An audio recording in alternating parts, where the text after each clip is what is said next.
Changeling Space Program by Chris Overstreet. Chapter 12. Mission 20. Keep her alive, and show her a good time. CSP 20T-32 days. Welcome to Eden Space Center, home of the Changeling Space Program. Queen Chrysalis walked back and forth along the line of 9. Oh Buck, what was I thinking? Tourists, freshly arrived to spend the last 3 weeks of winter south of the snow line training for their springtime launches. 8 ponies and 1 griffin.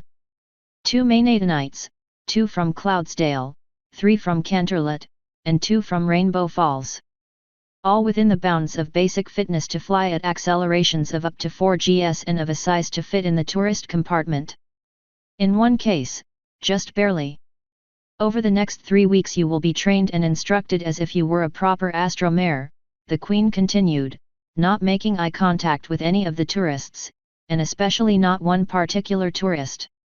You will be exercised, trained in our simulators, instructed by our experienced scientific staff, and prepared to derive the maximum enjoyment out of your orbital flights. 9 tourists. I don't care how much money it was or how badly we needed it. I must have been insane. Thanks to your generous support of our program, the expansion of our vehicle assembly building will be completed on schedule 9 days from now, Chrysalis continued.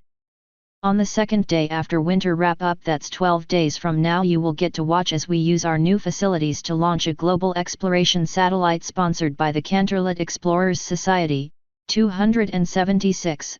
2 days after that we'll launch Mission 15, a science flight into high orbit that will test Probodobodyne's ability to interact with a crewed capsule. 277. George Bull and Mark Nee spent a week writing about 100 pages of gobbledygook to handle the probe cockpit interface. They sent it to that pink interloper in Pony Isle to double-check it. She sent them back a copy of the old program with about 20 words added, and no other changes. I can still see their jaws swinging back and forth with no sound coming out as they double-checked it. I don't know if I like her or want to kill her. After that launch 4 of you will enter final week training, with simulations, briefings, and observation of the assembly of your rocket. 2 of you will fly with me, the other 2 will fly with our program's chief pilot, Cherry Berry. She'd wanted so badly to stick Dragonfly with all the tourist flights, but the new 3-pony capsule wouldn't be ready in time, and Goddard the Griffin's reports on the heavy lift systems designed for it couldn't be repeated in public. The tourists' flights would reuse Mission 13/14 system of the 1-mare capsule and the 2-mare passenger compartment, aerodynamic instability, and all. Every other member of the space program leadership, those traitors, 278, insisted that Dragonfly couldn't fly a tourist mission without either a proper large capsule or a solo orbital flight, which would happen over the Queen's cold dead body. That meant she and the pony were stuck playing taxi pony for 7 well-heeled ponies, 1 very important griffin. And her. I must have been insane. Which pony psychiatrist could I kidnap who wouldn't be missed? 4 more of you will go up a week later, Chrysalis continued. And, in the final flight, which will launch as soon as a capsule is available, we have Princess Luna, who joined us as part of her investigation into the safety of spaceflight. We hope to satisfy all her concerns by the end of the coming month, so we can resume working on our ultimate goal, landing a mare on the moon. The 8 paying tourists turned their eyes to the 9th, the 1 pony in the room taller than Chrysalis, the one who couldn't quite meet anyone else's eyes in return. Chrysalis could sense a bit of sympathy from a couple of the passengers and a lot of resentment from the other 6. This was, after all, the pony who had brought the space race to a screeching halt. And, despite her own best efforts, Chrysalis's mind kept orbiting around one simple, paranoid thought. What does she know? Footnotes. 276. The Society's vote to fund the satellite had been a narrow one. The losing faction argued that once Equus was completely mapped, there would no longer be unexplored lands, and thus the Society would lose its reason for existence. The winning faction argued, more persuasively than the other side, that it would make the Society look like a collection of useless old toffs if their arch-rivals in the Daring Do fan club beat them to it. This was a distinct possibility, as the DDFC had some members with inexplicably deep pockets. 277, this was making a virtue out of necessity.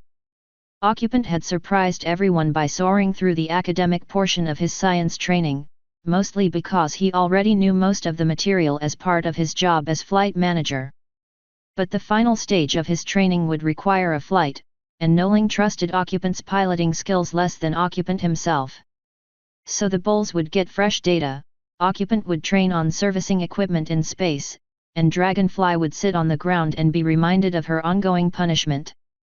278, Chrysalis's delight at treason only applied when she wasn't the one getting betrayed. CSP 20T-101 days. A flare of purple magic lit up the royal palace at Canterlot like a short-lived second sun. 279. Twilight sparkle swooped down to Luna's private balcony, the place where she normally stood when she raised and lowered the moon. The door to the princess's private chambers stood shut, but the first round of knocks from Twilight's hoof threatened to knock it down. "Luna, open up," she shouted. "I know you were awake half an hour ago. I want some answers." "As do I." Celestia, looking a bit annoyed, flapped her wings in place as she hovered, then gracefully lowered herself to the balcony floor. "You're welcome any time, Twilight, but is it really necessary to make such a scene?" "I made a scene? I made a scene." Twilight hammered the door a second time. "Luna, come out and explain to your sister what you just did." "Perhaps you could explain it to me first," Celestia asked patiently. "After all, Luna isn't the one who just frightened four nobles into thinking we had a new nightmare." "You weren't watching television today, were you?" Twilight asked. "And no Ponei told you what happened in Or-Eden just now?" Wham, wham, wham. "Luna." "No, and no," Celestia replied. "I've kept my interest in space affairs quiet and my position strictly neutral, you know that. I have the highest hopes for peace with the changelings if all works out." "Well, kiss your hopes goodbye," Twilight growled. Wham, wham, wham. "I'll be surprised if we're not at war with the changelings, the yaks, the griffins, the diamond dogs, and outer Mulegonia by tomorrow." Wham, wham, wham. "Luna, come out and tell us why you stopped Evriponi's space programs." "What?" Celestia gasped. "I did not," said a voice from behind the door. A moment later a window next to the door opened, and Luna, looking quite bleary, poked her head out. "The rockets can fly wherever they want. Except my moon." Celestia does most things with dignity, and her face hoof was a most dignified thing to behold, insofar as putting one's own hoof over one's face and hoping the stupidity will be gone when you remove it again can ever be made dignified. "Oh, dear sister," she moaned. "What have you done?" She pulled the moon away from Mission R2. Twilight accused the Darkalicorn. Just before the probe would have entered local moon space and won the award for first flyby. "And that's not all." "Why, Luna?" Celestia groaned. "Our relations with the changelings are still quite delicate, as you well know." "Well, I had to stop them," Luna insisted, no longer looking quite so certain of herself. "I had no idea what they might do up there." "Well, why didn't you stop them before?" Twilight shouted. "I didn't think they were actually able to do it before," Luna replied. "I've been thinking about it for moons, and, well, time ran out, and I had to do something." "Oh, you did something all right," Twilight snapped. "You shut down every space program on the planet." "Did not," Luna insisted. "I only ordered that all of them keep away from the moon. I couldn't single out the changelings, after all. It's important that we act fairly and be seen to act fairly." She nodded her head, as if that settled it, and added, "You taught me that, sister." Before Twilight could shout again, Celestia laid a calming hoof on the younger Alicorn's shoulder. "Sister," she said quietly, "I wish you had discussed your plans with me before." I would have understood. Would you? Luna asked pointedly. Could you? But you chose the most inflammatory method I can think of, short of bucking Chrysalis in the head, to express your wishes, Celestia continued. Do you know, she never asked me. Luna said quietly. Celestia blinked. What? Chrysalis never asked me for permission to visit my moon, Luna said. Looking at Twilight Sparkle, she added, neither did you. No pony did. Every pony just assumed that I was fine with a free-for-all rush to my moon. Is that what this is all about? Twilight shouted. All right, I ask permission. And I'll tell Chrysalis to ask permission. Everybody will ask permission. No, that is not what this is all about. Luna shouted back, finally roused to anger. If it was just that I would have gone along with it all. I've tried throwing a snit fit before. It didn't work out. Anger gave way to a sad smirk as she added, in a softer voice, you were there for the end of that. Oh, Twilight said, much subdued.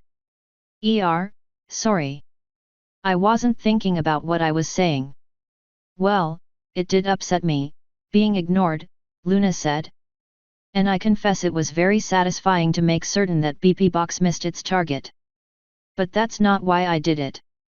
Looking furtively back and forth, she leaned a bit further out the window and said softly, I suspect Chrysalis. Celestia and Twilight both gave Luna identical flat looks. Really, Celestia said for the both of them. This is not a joke. Luna insisted. The changelings have to be plotting something. They have no earthly reason to want to go into space. She looked Twilight in the eyes and said, can you tell me with a straight face that Chrysalis and her minions were suddenly overcome with a spirit of disinterested scientific curiosity? Luna, Celestia said quietly, of course Chrysalis is plotting something. Anyone with half a brain knows that. And we also know that such a plan, whatever its goal, will take quite some time. For almost a year she's put all her hive's resources into the effort, which means she's not using those resources, for example, to sneak into our bedrooms in the middle of the night and kidnap us all. And look what we've accomplished. Twilight Sparkle said. Equestrian technology is taking mighty leaps. New ideas, new science we'll have that long after we defeat Chrysalis's scheme, whatever it is. And those new ideas include the idea that changelings need not steal love, Celestia added. That they need not hide. That they need not fear or be feared. It's not just technology that changes, Luna. The whole world is changing. And at the end of it, Chrysalis may find that her prize, whatever it is, isn't worth giving up what she gained along the way. Luna raised an eyebrow. Have you had another vision, sister? Not of the kind you mean, the Sun Princess said serenely. But I have hope. And I have a moon, Luna said sulkily. And I'm keeping it. Celestia took a deep breath. If that is what you want, then I shall support you, sister, she said at last. But you know what you have unleashed. You mean I might drop below last place in the favorite princess polls? Oh dear, Luna mocked. Our ponies still fear me, sister. Many resent me. I can endure it. Your popularity is the least of it, Celestia replied. The longer the goal is kept out of reach, the less attractive it will be. Chrysalis might give up, or change her plans to something more direct. Ponies will lose interest in space, Twilight added. We won't be able to keep up the funding. And we'll fall short of the stars. That will not happen. Luna raised her head, then winced as she hit the window frame just behind her horn. Ow! It will not happen because, as I said, I have thought about this for a very long time. And I do not intend to keep the moon off limits permanently. Twilight's head jerked upwards. You don't? She asked. I await the return of my messenger, Luna said, since the plan depends on Chrysalis agreeing to my terms. But between her investment in reaching the moon and the other, incentive I have offered, What incentive? Twilight asked. I am confident, Luna persisted, that Chrysalis shall invite me to be one of her what is the term? Space tourists. Celestia and Twilight Sparkle cast confused glances at one another. Tourist? Celestia asked. And while I am training for launch among the changelings, I shall be free to investigate their activities and intentions. Luna said triumphantly. Celestia groaned, her haunches flopping to the balcony floor. One elegant gold-clad hoof rose for a slightly less dignified face hoof, which turned into a prolonged rubbing of her temples. I love you dearly, Celestia sighed, but there are Ursa Minors more subtle than you are. Says the pony who could never find me when we played hide-and-seek, Luna retorted, 280. I still want to know what other incentive you're talking about. Twilight Sparkle insisted. When the time comes, Luna said. If I speak of it now, I risk betraying my promise to Chrysalis. And though changelings break promises all the time, I am not a changeling. Footnotes 279. Normally the prolonged chain of teleport spells required to cover the distance between Oreton and Canterlot would have totally exhausted even Twilight Sparkle. But righteous anger can carry a pony quite a distance before it drops them like a dirty blouse. It could have carried Twilight Sparkle into orbit, had she wanted to go there, and had she been wearing a spacesuit. 280. In the ancient past when they were fillies together, Celestia had taken pity on her sister's incredibly unconvincing efforts to hide behind saplings, to pretend to be statues, and to lurk in the one and only shadow in sight. Based on her conduct since being restored to sanity, Luna's concepts of subterfuge hadn't advanced much since childhood. CSP 20T-98 days. I still think we should pod the nosy princess and replace her with a changeling, Chrysalis grumbled. I said no, Cherry Berry replied. 5 reasons. First, no. Second, because the first time the drone was called to adjust the moon every pony would know. Third, because it's wrong. Fourth, because you know it wouldn't work and you're just being grumpy.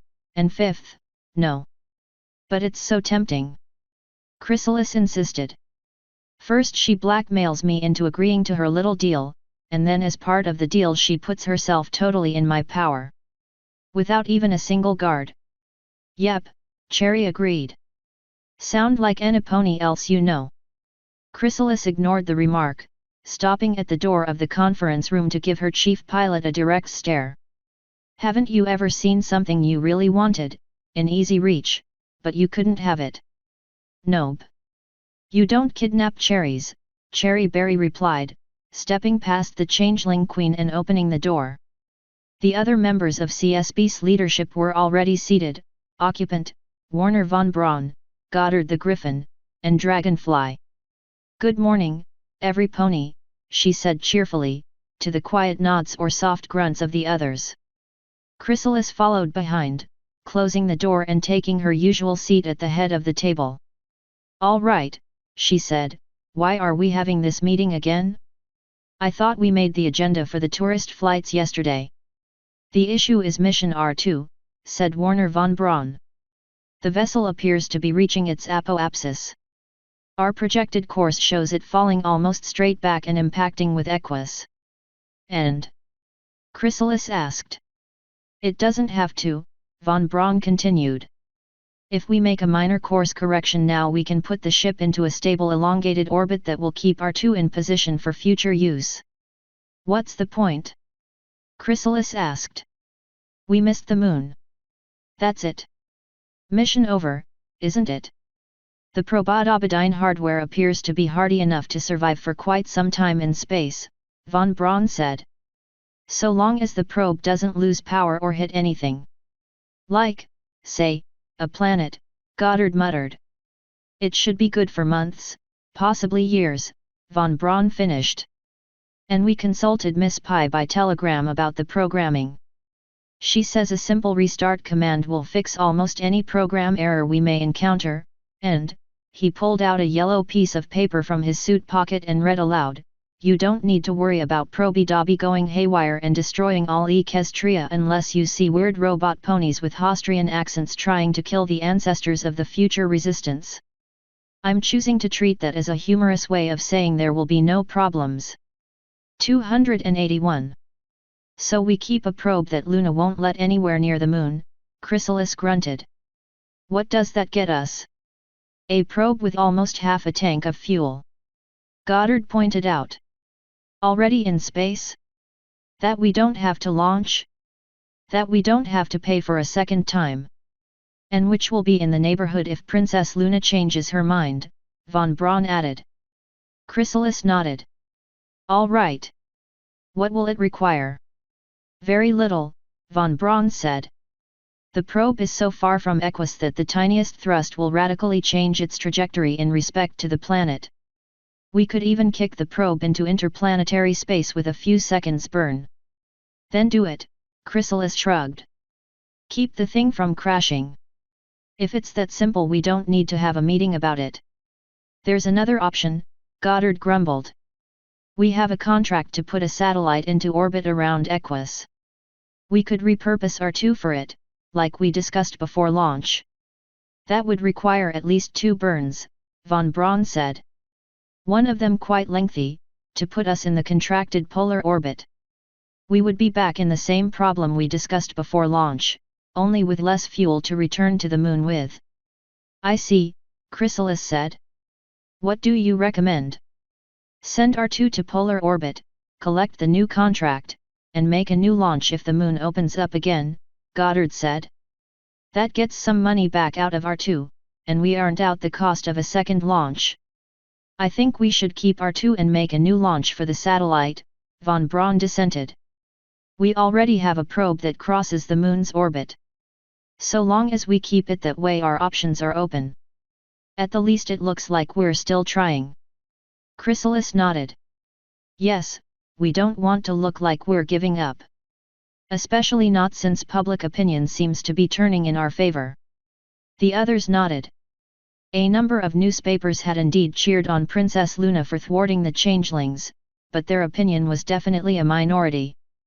More newspapers, and all but 2 of the several television companies, had come down against Luna for, as the Manhattan Times put it, prematurely closing the frontier in a fit of pique. Luna's claim that the ban was temporary until, as she said in a press release, she could see for myself the safety of spaceflight for all the ponies of Equestria hadn't gained much traction. So let's go with von Braun's option, Chrysalis said. Occupant, make a press release that says Mission R2 will keep ready for a second attempt at a moon flyby once Luna lifts her temporary restrictions. Oh, and repeat that CSP will give our full cooperation to any investigation of spaceflight. After a moment she added, and do not leave out those last 3 words, understood. Of spaceflight, Occupant said, jotting it down on a notepad. Are you sure that's wise, my queen?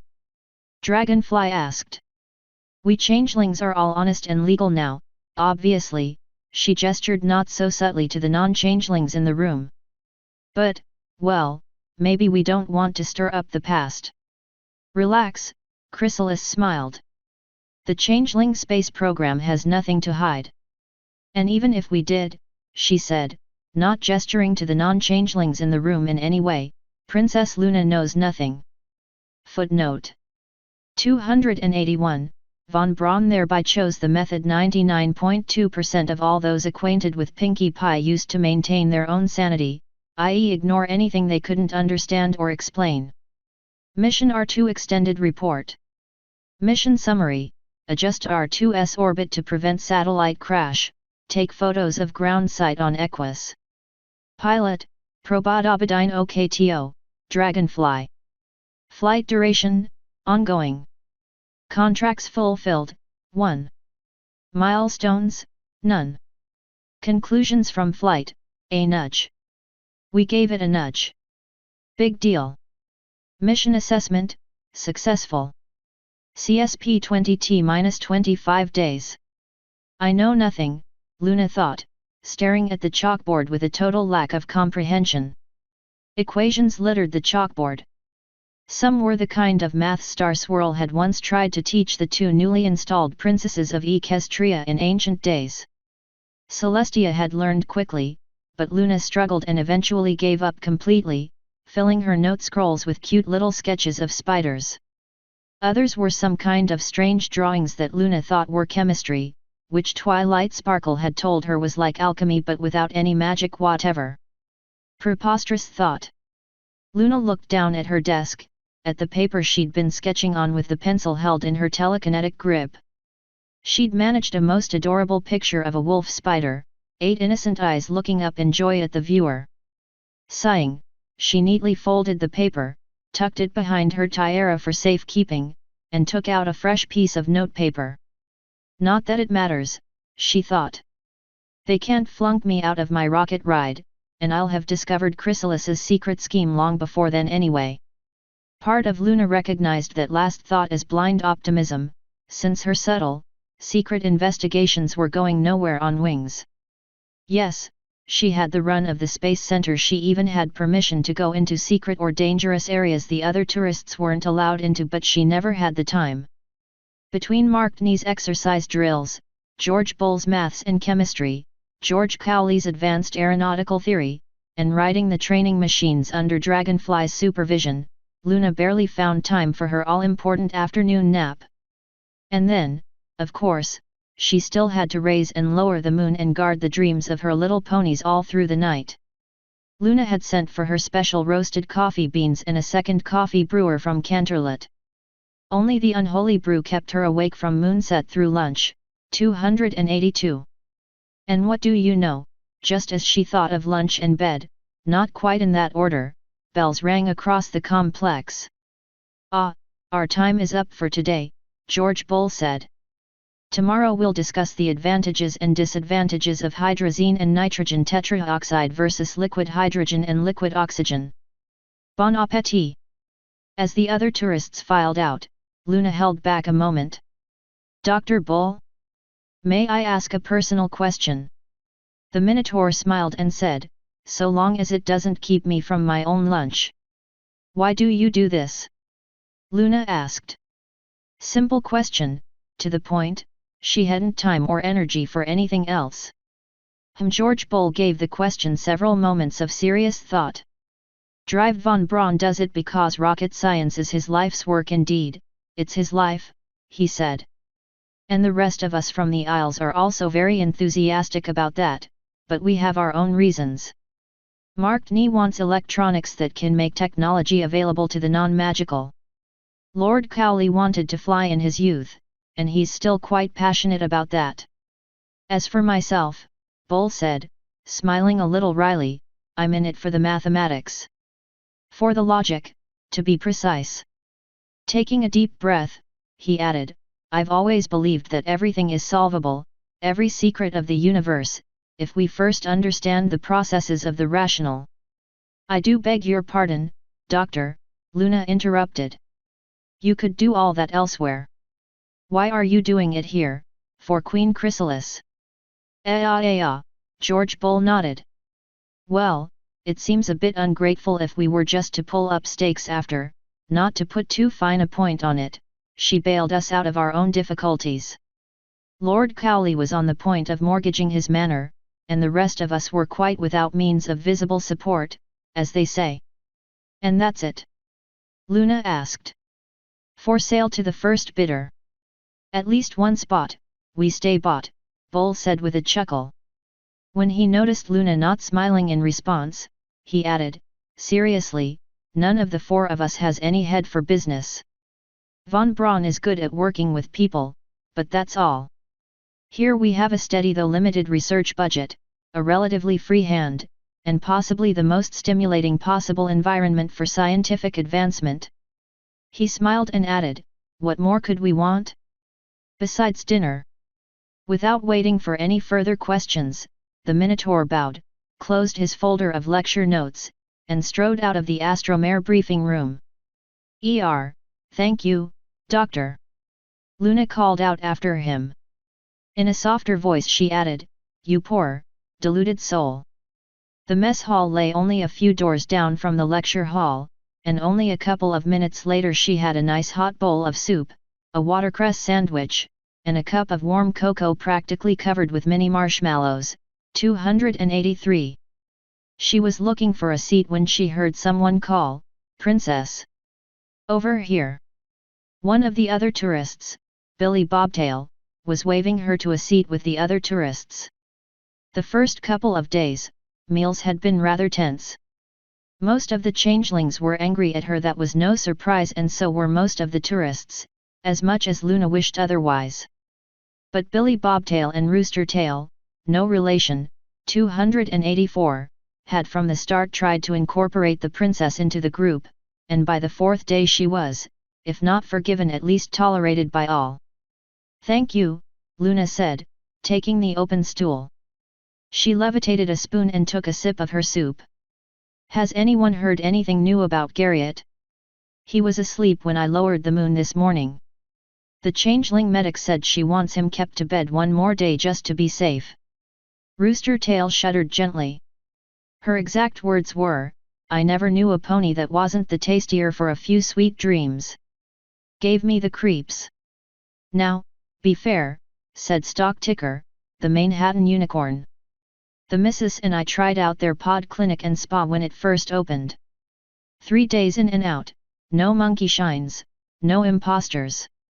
And it was as sweet and relaxing as a pony could ask. Although they ought to work on something for the hangover afterwards." "Oh, really?" Heavy damp drizzle, a slightly overweight Cloudsdale Pegasus, squinted at the unicorn. "And how can we tell you're the genuine article? Won't catch me in any cocoon, no sir." "But apparently you," chuckled Billy Bobtail, "have no problem being shot into space in a tin can on a giant bomb with a changeling holding your life in her hooves."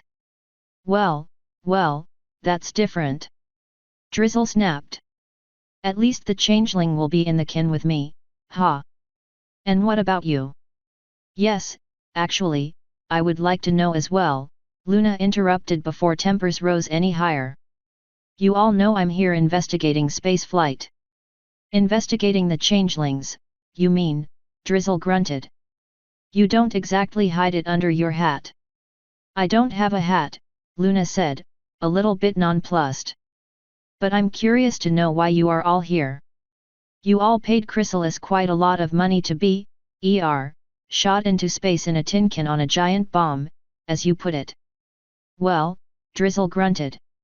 Don't nudge me," he snapped when his wife elbowed him gently. "Well, to be honest, I always enjoyed your sky, princess." He rushed the last words out as if evicting unwelcome guests. "Really?" Luna asked. "Honestly?" Drizzle nodded. "Before you returned I spent so many nights on a cloud high above Cloudsdale just looking at your face in the moon, didn't know it was you, and now I see you in person, it didn't have to you just ow." "You don't have to flirt, dear," Mrs. Drizzle muttered. "I was 9.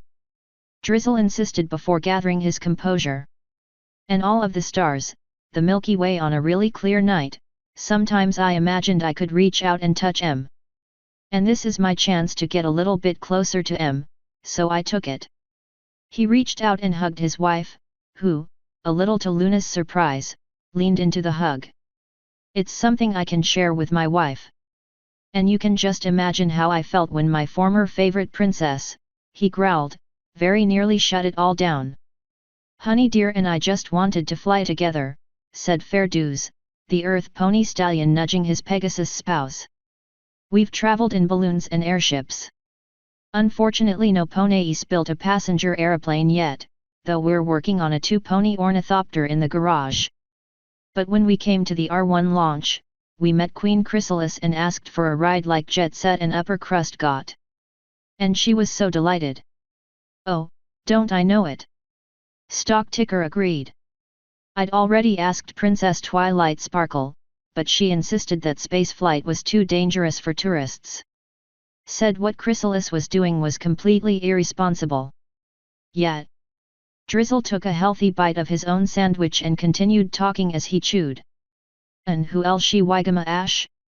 Griffum Zome? Yaniths? No, at another poke from his wife he swallowed, nearly choked, and finally managed to bark, "Will you please stop elbowing me in front of Princess Rocket Blocker here?" "Yes, dear," Mrs. Drizzle said, "just as soon as you quit acting like a bore in front of her." "So if you want to look down on the world as I do," Stock Ticker continued, raising his voice to stop the bickering, "from as high as it is possible to get, then the CSP is really the only option." He sighed and added, "Unfortunately the missus is terrified of heights. Do you know, we're the only knobs in Manhattan with a deluxe luxury sub-basement apartment." This turned the conversation to a comparison of living spaces, which allowed Luna to join in at the end with her story of how she sent Princess Platinum through the wildest ride of booby traps and spinning walls and drop chutes at the opening of the ancient castle in the Everfree Forest. This story actually won a couple of chuckles from the other ponies, bringing her closer, she hoped, to being fully accepted as one of the group. After that, their meals more or less finished, the tourists parted ways, the others to various activities or study, Luna to her bed for the 4 or so hours sleep she could spare before the moon needed raising. Perhaps I should have a word with Twilight Sparkle about tourism, she thought. I don't wish to meddle with her project, but we may be allowing Chrysalis to hurt our relationship with our ponies by ceding her a monopoly on space tourism. I wonder if she'll be at the R3 launch next week? She might be too busy with her own satellite launches, but... Footnotes 282, Lord Garriott de Griffin, the sole non-pony among the tourists, accidentally drank a cup of Luna's coffee the previous day. For the rest of that day he insisted on being called Lord Trottingham and that he would become the first griffin to perform a sonic rain boom. When Luna woke up to raise the moon, she found him in the infirmary, lying next to the 2 changelings who'd broken his fall. After this incident labels were added to the coffee pots, regular, decoff, and waiver required. 283, before her exile Luna had enjoyed, whenever it was available, the sweet, gooey extract of the mallow root. The modern confections called marshmallows didn't taste much like the old at all, but she wouldn't have the old back for a million bits. Of course she only took them with her before bed cocoa, so that she could continue teasing her sister about her well-rounded personality without being a hypocrite. 284, both Mr. Bobtail and Ms. Tail, no relation, worked in the food industry. Billy, an earth pony, began as a carter hauling produce up from the fields around Mt.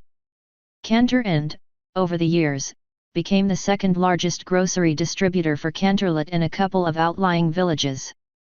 Rooster Tail, a Pegasus, sold a popular hot sauce that many Canterlot natives secretly carried in their saddlebags when visiting the notoriously bland upscale restaurants of the city.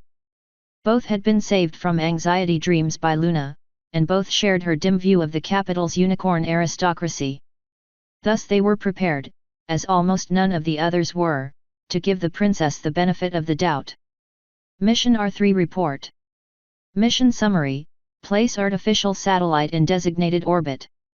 Pilot, Probodobidine OKTO, Dragonfly. Flight duration, ongoing. Contracts fulfilled, 1. Milestones, none. Conclusions from flight, boring. Additional conclusions from flight: hooray for any launch and mission completion which Dragonfly finds boring. Mission assessment, successful. CSP 20T-23 days. Do you mind? Dragonfly asked, setting a large pile of papers and folders down on a work table. I'm very busy right now. I have R3 launching in 3 days and, assuming that goes well, mission 15 2 days after that. And tomorrow is winter wrap-up, which means all you ponies are going to want a holiday, and I'm in charge of that too. Luna flinched. She'd expected the changeling to be hostile, but not this particular kind of hostile. The last time she, a princess with a dark reputation, had received this kind of reaction, it had been from a pony in the grip of a nightmare about working in a candy factory. The changeling was angry not because of anything Luna had done, but because she was being interrupted in the middle of her work. I'll keep it brief, Luna said quietly. Why do you do this? Dragonfly's big glowing eyes blinked. Really? She asked. I'm a changeling drone. Why do you think I do anything? Well, why do you? Luna asked. It's not like you couldn't just leave the hive anytime you wanted. I'm told there are a number of changelings who have done just that. Not me, Dragonfly said firmly. Listen, princess. The queen has her rough spots, and she's a bit of a stick in the mud sometimes, but her schemes kept us fed and mostly safe. We came that close, and the changeling raised her forehooves and held them about half an inch apart, to conquering your whole kingdom because of her brain. You may not like her, but we changelings think she's pretty smart, all right. I apologize, Luna said. And another thing, Dragonfly continued, not letting Luna speak, even if Chrysalis was a bad queen, it'd take a lot before I abandoned my buddies. A changeling needs to be part of something. She gestured one hoof in a broad circle, indicating more or less the entire space center around them. The hive isn't like one of your towns. This is a team. A family. And family doesn't leave family. Luna bowed her head, remembering darker times when she'd tried to do away with her only relation. Now, if that's all you wanted, I have simulations for mission 15 in half an hour, Dragonfly said, opening one of the file folders. Every single sim we've run has failed to reach orbit, and we're still trying to figure out why the thing acts like a ballerina once it gets past the sound barrier. No, pardon me, Luna said, abandoning mental visions of a 100-meter-tall rocket in a tutu. Perhaps I should rephrase my question. What do you want with the moon? Me? Nothing, Dragonfly said curtly. I'd like to fly there, but I'm not planning on staying. But what about? Luna's question stopped at the sound of a very large engine revving up, followed by the telltale cackle of Queen Chrysalis. What diabolical plot is being conceived? She gasped. Dragonfly perked an ear fin up for a moment, then shrugged. Sounds like occupants getting a session in the centrifuge. The laughter grew louder, threatening to drown out the motor's sound. And the queen hasn't forgiven him for her first ride in it, Dragonfly added, never mind the Staputnik incident. The motor began overpowering the maniacal laughter again, with a whooshing sound overlaying all the noise. Is Mr. Occupant in danger? Luna asked, concerned. Of course not. Dragonfly snapped. Then she thought about it, shrugged, and corrected herself, probably not, anyway. Luna trotted out the door and dashed across the hallway into the large training equipment chamber, 285. As she entered, she heard Chrysalis shout, "Are you ready? It's time for her staging." As she barged into the cylinder which held the centrifuge and its controls, she saw the queen at the control panel yanking down a lever, then shoving it back up again a moment later. Ha ha! How do you like that?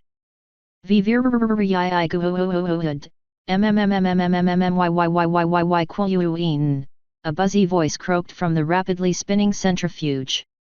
Blasts of air pulsed through the chamber with every spin of chair and counterweight. Chrysalis! Luna roared, causing the changeling queen to jump halfway to the ceiling. Release that poor creature at once. The queen dropped to the floor again and switched off the centrifuge engine before her brain had a chance to catch up with her fear reaction. Luna watched with bemusement as stark terror gave way to affronted rage on the queen's face. What do you think you are doing? She roared back, interfering with the operations of my space program. I am putting an end to your torture of that poor subject of yours. Luna replied, jabbing a hoof in the direction of the still spinning centrifuge. Excuse me. Occupant called from the seat of the still spinning centrifuge. I am pretty sure this session isn't over yet. I haven't passed out yet. Luna's anger gave way to confusion. You make him ride in that thing until he passes out, she asked. And he wants to. All of us have done the exact same thing, Chrysalis grumbled. I was the first to ride in that thing, 286, as it happens, before we even moved to this swamp. It made me so sick I blew slime across half the floor. As the centrifuge's spin slowed to a gradual halt, Occupant's voice steadied. We had changelings magically spinning it up at the hive, he added helpfully. Here we can use a magic motor. Much easier to control. You're going along with this? Luna asked. I'm going to space. Occupant answered. But we need to be sure I'm fit to go to space first. And I need practice dealing with the forces of acceleration and deceleration. And I need a socially acceptable way of inflicting punishment on a much deserving subject, Chrysalis said without shame. At the very least I'm going to make this grub lose his goo. What for? Luna asked insistently. Lace Majest, if you insist on a formal charge. Chrysalis's hoof toyed with the main control lever again. This idiot made a public fool of me with the whole Stay Putnik thing, so I'm going to have satisfaction out of him one way or another. Luna walked past the queen, reaching up a hoof and halting what little spin the centrifuge had left. Looking at Occupant, apparently calm and happy in the pilot's seat, she asked, why in all Equestria do you put up with this? Because it beats being the doorguard on a door no pony ever wants to enter, Occupant said simply. For the first time in my life, I'm doing things that matter for my queen, for the hive, for Evereeling. But she tortures you for her pleasure. Luna said, gesturing to the unrepentant queen. Occupant shrugged. Yes, she's good at that, he said. But her hugs are even better. Luna fell flat onto her flanks. She turned her head to Chrysalis, who blushed brightly, 287, and kept finding things to look at that were neither the alicorn nor the drone. The princess of the night suddenly found her desire to learn what went on within the changeling hive much reduced. Composing herself, Chrysalis said quietly, Princess Luna, in the interests of peace between our peoples and the long-term welfare of my changelings I have promised you full and unconditional cooperation in your investigation. She took a deep breath and continued, still in the same quiet tone, and we trusted that you would use this cooperation, and the access that comes with it, discreetly and judiciously. You want me to leave now, Luna said flatly. I hear the coffee in the mess room is very good these days, Chrysalis replied. Might I suggest you try it? The instant the door shut behind Luna, a furious screech erupted from behind it. You idiot! Chrysalis shrieked. Why do you say things like that? But my queen, you did order us to. Get ready to experience sudden deceleration. Chrysalis shouted. All three parachutes opening at once. It's like slamming a carriage into a wall at 20 miles an hour. Yay! Luna took the very many questions she had, opened up a mental hole into oblivion, and stuffed every last one down it. Footnotes 285, she, like the other tourists, had had at least one ride in each device, but she was the only one who'd had only one ride. Her time in the centrifuge had been uneventful, for an alicorn of immense magical power, who had fought Tyrek and Sombra and Discord and countless monsters, and who for quite some time had been a monster herself, 7gs of force presented no real interest. On the other hoof, the three-axis spinny chair thing had entertained her so thoroughly that she'd put in an order to have one delivered to the palace in Canterlot. 286, not true, but Chrysalis didn't know that. 287, still an accomplishment. Mission 15 Report. Mission Summary, Train Scientist in Orbital Flight and Scientific Equipment Use. Pilot, Probodobadine Okto, Dragonfly. Crew, Occupant, Scientist. Flight duration, 4 hours 51 minutes. Contracts fulfilled, 0. Milestones, none. Conclusions from flight, Dragonfly complains Evereeling gets orbit time except her. Mission assessment, successful. CSP 20T-15 days. 2 changeling guards, especially sharp in their blue uniform tunics and peaked uniform caps, stood on either side of the personnel doors leading into the vehicle assembly building's main chamber. In front of them, resting on the venture bells of their massive thud-solid rocket boosters, stood 2 rocket stacks under construction, some changelings holding parts in place with magic while others welded or bolted them together. And, on the floor, watching every step of the process, sat one midnight blue pony princess. So, the one on the left said to the one on the right, "Has she asked you the question yet?" "Which question is that?" the other one replied, not turning his head or moving anything other than his jaw. "You know, the question," the first insisted.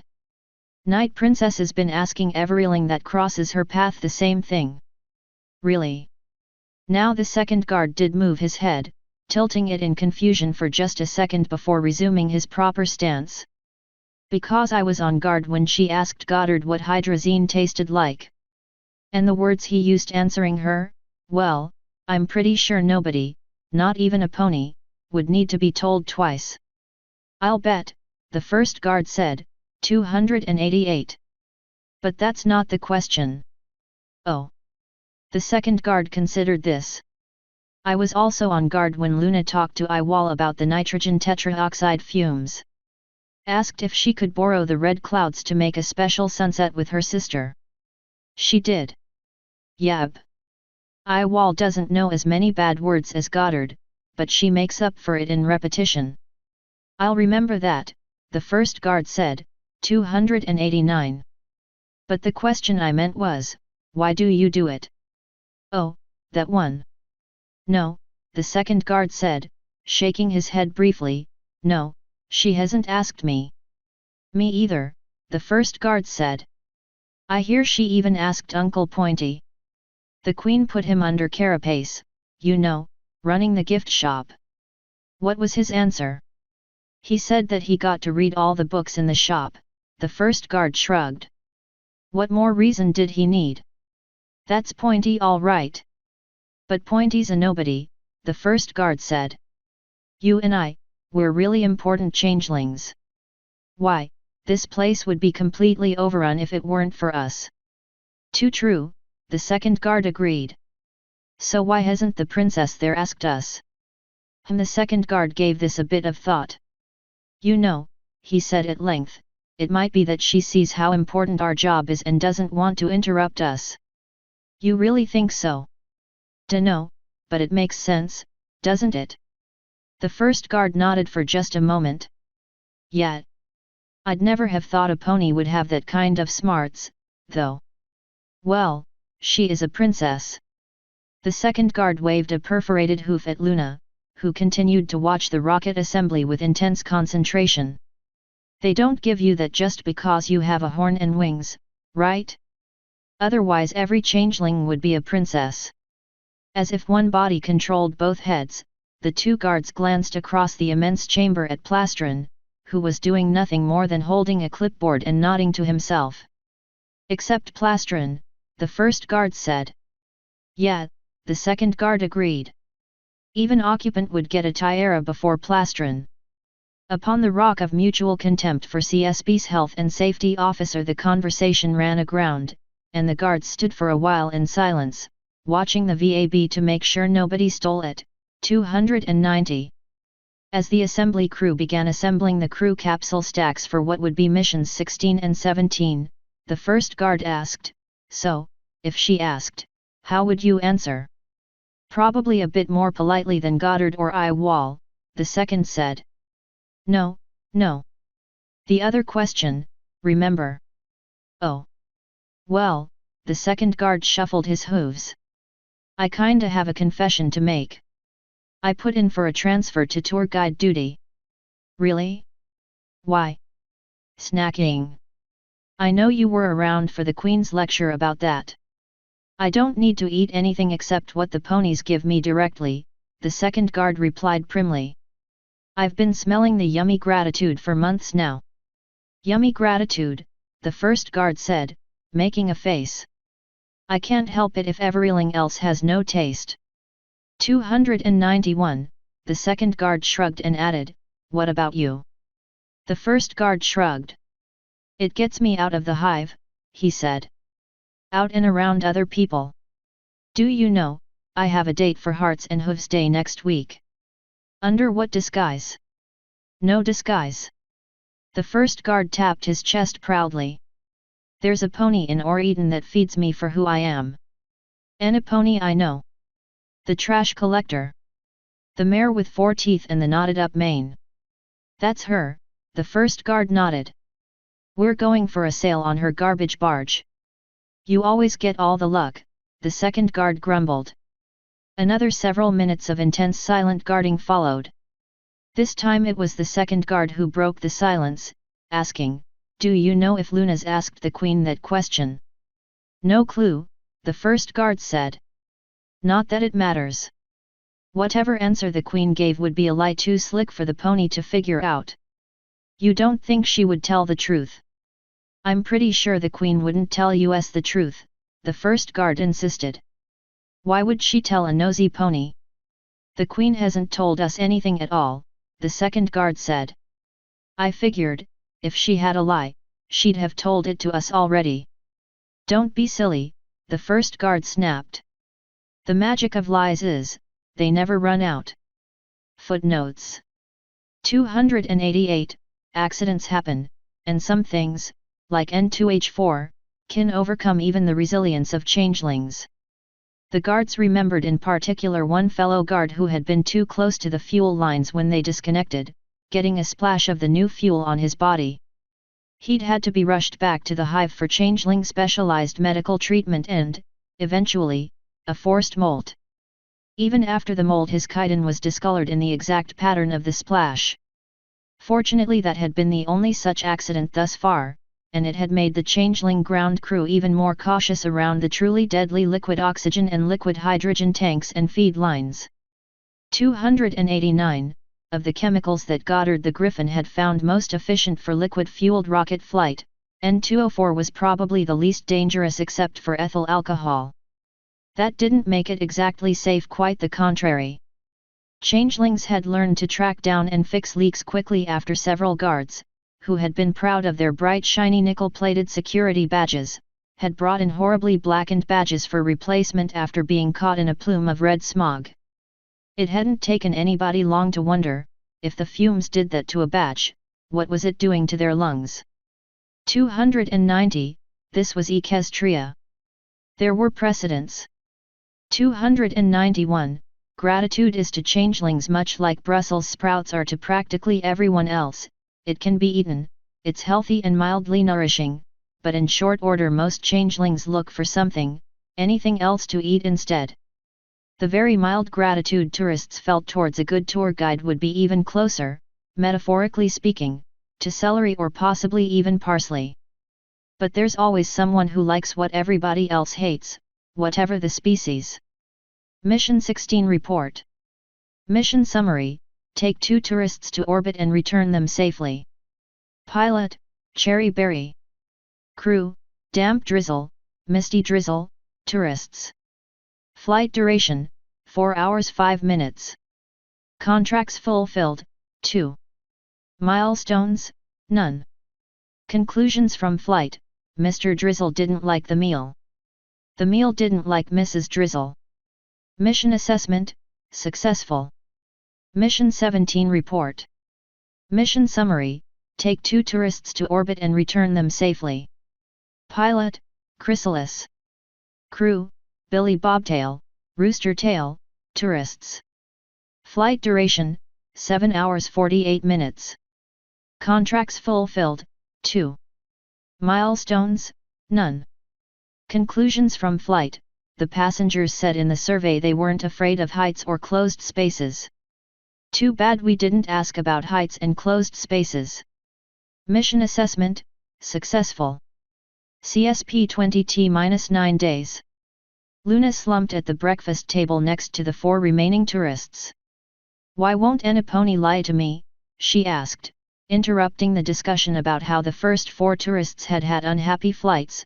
292. Garriott the Griffin raised a feathery eyebrow. "That's an unusual thing for a pony to say. Especially a pony princess." "I can smell a lie a mile away," Luna moaned, not paying any attention to the comment. "I can use lies. Lies lead places." But how can I find out what Chrysalis is hiding if all I ever get is useless truth? Maybe they're not hiding anything at all, Honey Deer said, taking a sip of her coffee.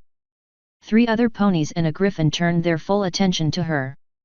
Stock Ticker spoke for the group when he said, "You have to be joking." "They're changelings, pet," Fairdoos added. "Of course they're hiding something." "No, hear me out," Honey Deer said. "The other day, well, you know how Cherry Berry always makes her own bed? Keeps it nice and tidy? I thought maybe we all should be doing that, taking responsibility for ourselves. So I was making my bed when the changeling maid came in." Luna hadn't questioned the bed making until now, and after her second day in Ore-Eden she hadn't given it any thought at all. She hadn't made her own bed since before there were beds to be made. Usually, by the time she stumbled to her bunk for the handful of hours of sleep she could spare, she was in no condition to care how the bed looked or who had done what to it, and when she woke it was straight to work, raising the moon, bringing out her special little stars, and guarding the dreams of a nation. The idea of making one's own bed intrigued her, and the identity of the changeling who did intrigued her even more. She leaned forward to listen better. "Turns out the maid used to be a spy," Honey Deer continued. "She worked at large hotels in Las Vegas and Manhattan. Kidnapped a few notables here and there," she said. "And she wasn't shy at all about telling me about it." The peach-colored Pegasus tilted her head a bit in remembered confusion. "She said the past was the past and that the Queen had told every pony to answer any questions honestly. When I said she probably didn't mean me, she told me she didn't care, because those days were over and changelings wouldn't have to do things like that anymore. My sister is rather certain the hives are still kidnapping ponies for brief periods," Luna put in. Honey Deer shrugged. "They always come back, don't they? The maid said that before the truce they only kept ponies who wouldn't be missed." "Like Double Face?" Garriott said, which produced a quick chuckle around the table. The ex-guard spunny and current public relations worker had been a joke around the Space Center for months. Even Mr. Drizzle had agreed that permanent banishment to a changeling hive couldn't happen to a more deserving pony. 293.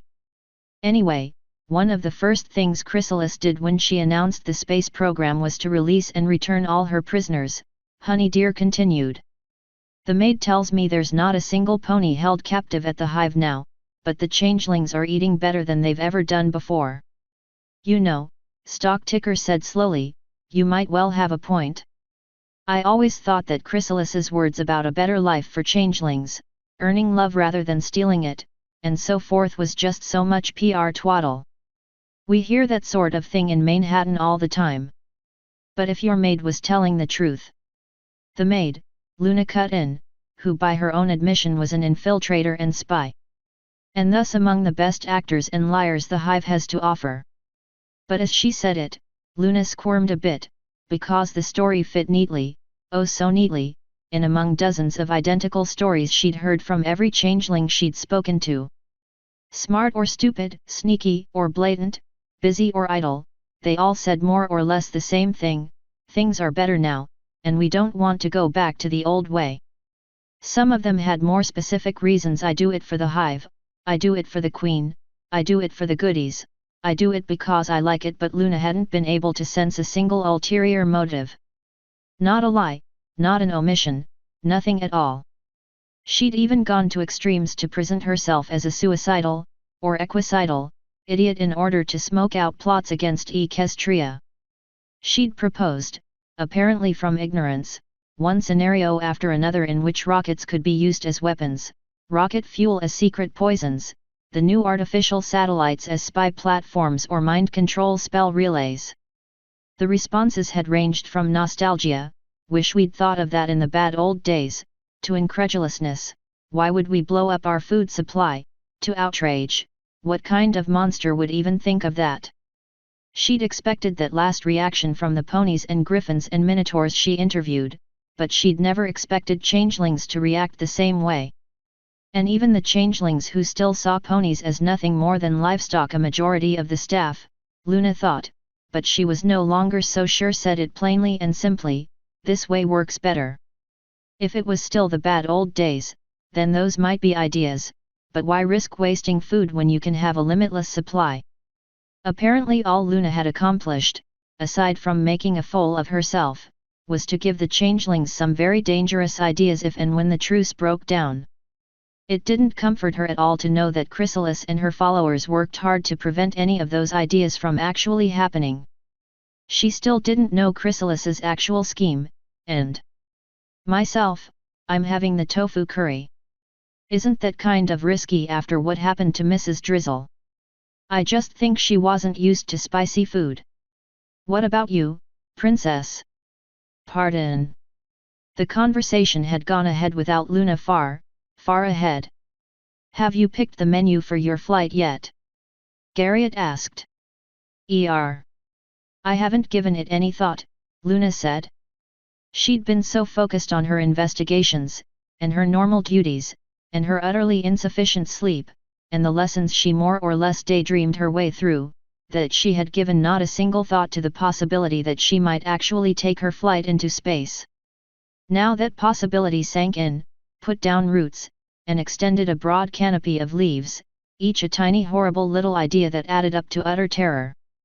By my sister's shining white flanks, she thought, I'm going to be shot into space in a tin can on a giant bomb. I'm going to ride a plume full of highly toxic chemicals into a weightless, airless void, from which I shall return in an unsteerable fireball at a speed of tens of thousands of miles an hour. With a sadistic, vengeful, and possibly insane changeling queen controlling it all. This is actually going to happen next week. Luna's head spun, and only by sheer willpower did she prevent herself from fainting. She couldn't show weakness before her ponies, and even less in front of those stinking changelings. If you will excuse me, she said carefully, I have many things to do today. Which she did, of course. Doubtless she did. If she could only think of them, or indeed anything else aside from Chrysalis's malevolent grin and mad cackle as she flew the two of them to a fiery airborne demise. I must find some way to avoid flying with Chrysalis, she thought, no matter the cost. Footnotes 292, the general spoken consensus, Mr. Drizzle was a whiner, Mrs. Drizzle had the patience of a saint, and it didn't matter how afraid Billy Bobtail and Rooster Tail were, and a pony who tried to open a hatch into vacuum deserved a venomous bite on the neck to calm them down. The unspoken but unanimous consensus, boy, I hope my flight isn't as bad as either of those were. 293, a sentiment Doubleface firmly agreed with, but for different reasons. Chrysalis was still trying to figure out a way to get the useless load to leave without causing trouble with Celestia. 7 different attempts had been thwarted by Doubleface's own ingenuity, Celestia's quiet bureaucratic machinations, or simple unforeseen circumstances. Mission 18 Report. Mission Summary: Take 2 tourists to orbit and return them safely, test thuds during ignition on pad, test heat shield on splashdown after flight. Pilot, Cherry Berry. Crew, Honey Deer, Tourist, Fair Dues, Tourist. Flight duration, 4 hours 45 minutes. Contracts fulfilled, 3. Milestones, none. Conclusions from flight: over half the planet is covered by water. How could we miss water? At least the passengers got to stay overnight in Los Pegasus. On the other hand, one particular casino owner is not happy with us.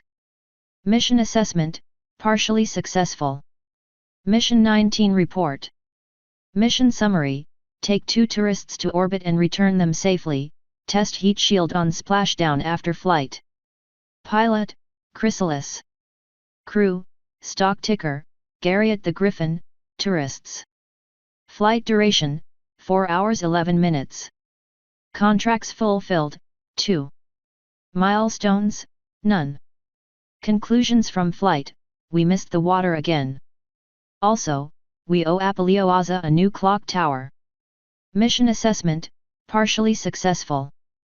CSP 20T-00:00:02:00 in holding. Occupant stood at the flight controller's console, back in his spotless white vest, looking more confident than he'd done since the Staputnik fiasco, or, so far as Chrysalis could remember, since ever. Was it for routine, mostly uneventful missions? Was it experience from his own flight? Who knew? Final go/no go for launch, he said matter-of-factly. Booster. Goddard the Griffin said, go, flight. Systems. Warner von Braun said, we are go. Tracking. George Bull, go, flight. Recovery. Stinger Charlie, standing by, flight manager. Landing systems. Dragonfly, go, flight. Weather. Crawley, with Eyewall standing next to him glaring, go, flight. Capcom. Go, flight, Chrysalis said on cue. The telepresence spell worked just fine, and she could see both Cherry Berry's and Luna's faces in little frames within the lower right edge of the larger magical view of the rocket. She especially liked looking at Luna's face, struggling not to show the rapidly building anxiety and confusion. It was almost as good as the princess's face when she'd been told that Cherry Berry would be her pilot. Of course Chrysalis never had any intention of flying Luna's mission. If anything happened the ponies would call it an assassination attempt, never mind that it would be a murder-suicide. How stupid did the ponies think she was? She wanted Luna gone, immediately, and she wanted the restriction lifted on the moon, sooner. The only person who wanted to be in that ship less than Chrysalis was likely Luna herself. For a month Chrysalis had been worried she'd let something slip that Luna had spied on her dreams, or that some careless word would lead her to Chrysalis's true plan. But she'd never given her true reason for founding the CSP to any other living creature, never written it down, never done anything incriminating. When ordered to tell the truth, her changelings and employees had obeyed in all innocence. A competent investigator would have found nothing. Princess Luna discovered even less. Now it was over, it was gloriously over, and the anxious alicorn stuffed into the passenger pod under the capsule was a sight Chrysalis hoped to treasure for all eternity. You're going for a ride, my little pony, she thought. Have fun. And don't come back. All controllers, this is flight, occupant said, we are go for launch. Timekeeper, restart the countdown clock at T-2 minutes. Countdown clock restarted. Disconnect all fuel lines. Ground crew disconnecting lines. Switch to internal power. Rocket on internal power. Marked Knee reported. Solar cells recharging batteries at specifications. Capcom, control test, please. 20, or Eden, Chrysalis said, control test sequence. This consisted of a complicated waggle of the flight stick so that mission control could watch the first stage engine and the maneuvering fins flex in response. Control test sequence complete, von Braun reported, all functions normal. T-1 minute. The high-pitched shriek of Fiddle Wings rang over the telepresence spell and echoed through the walls of mission control. The ground crew changelings fled the area. On the screen, Luna's mouth moved, but no sound came out. Cherry Berry responded, yes, princess. That was just the all-clear warning. We're about to launch. T-40 seconds. The princess grit her teeth, obviously nervous, looking around her for the exits. Too bad, Chrysalis thought. You want to know what we do here? You're about to find out first. Hoof. On the screen, Luna raised a hoof and asked a question. I'm sorry, princess, Cherry said, but you'll have to wait until we reach orbit. T-20 seconds. Luna said something else, a bit more urgently. Launch in 10, 9, 8. Cherry Berry's voice replied to her passenger, if it's that bad, your spacesuit's designed to handle it. Excuse me. 3, 2, 1. Chrysalis had to imagine the sound of an alicorn princess of Equestria shrieking like a little filly, but the sight of Luna's face as the rocket left the ground was better than anything she could have imagined. And from the sound of clicking camera shutters from the press gallery, that face would be all over the front pages of newspapers across the continent come morning. She wondered how many of them would dare to print what Luna was asking about just before ignition. Cherry Berry watched the fuel gauge trickle down to nothing in the second stage. The ascent had gone totally by the numbers, 294, and only a little of the third stage fuel would be required to complete orbital insertion. There wouldn't be enough left for a lunar flyby, but she could do practically anything in close or even high orbit of Equus she wanted. Or which her very important princess desired. "Brace yourself, princess," she called over the comms to Luna, "we're coming up on another stage separation." No response. After the initial terrified shrieks, Luna had spoken only 2 words during the flight up, and those only in response to Cherry's asking if she was all right. She hadn't minded, after past experience with tourists. She was pleased to fly a mission with no distracting conversation or demands for service. But, she thought, as the second stage burned out, and as she hit the staging button to dump the empty stage and ignite the final engine, once they hit orbit that had to change. Luna had to have a good time on this flight, or else. Well, she just had to have a good time. There was no or else. Killjoy was not an option. Confirm third stage activation, she called down to the Space Center hundreds of miles behind and below. Coming up on orbital circularization.